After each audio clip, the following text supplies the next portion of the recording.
भारतातील टॉप 10 सर्वात आनंदी राज्य: 1. हिमाचल प्रदेश, 2. मिझोराम, 3. अंदमान व निकोबार, 4. पंजाब, 5. गुजरात, 6. सिक्कीम, 7. पुदुच्चेरी, 8. अरुणाचल प्रदेश, 9. केरळ, 10. मेघालय.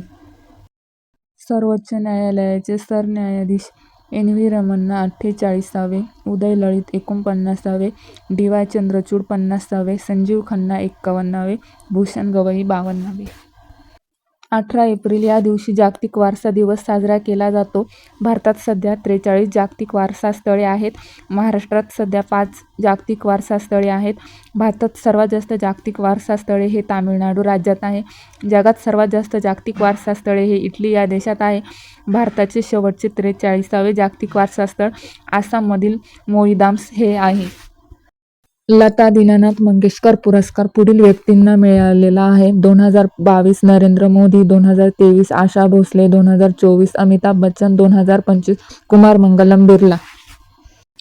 मुंबई मनमाड पंचवटी एक्सप्रेस ही भारतातील पहिली एटीएम ट्रेन बनली आहे.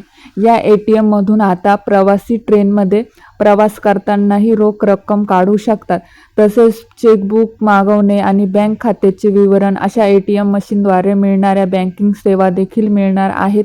भारतातील रेल्वे आणि बँक ऑफ महाराष्ट्र यांच्या संयुक्त प्रयत्नातून ही सेवा सुरू करण्यात आली आहे. भारताचे रेल्वे मंत्री अश्विन वैष्णव हे आहेत.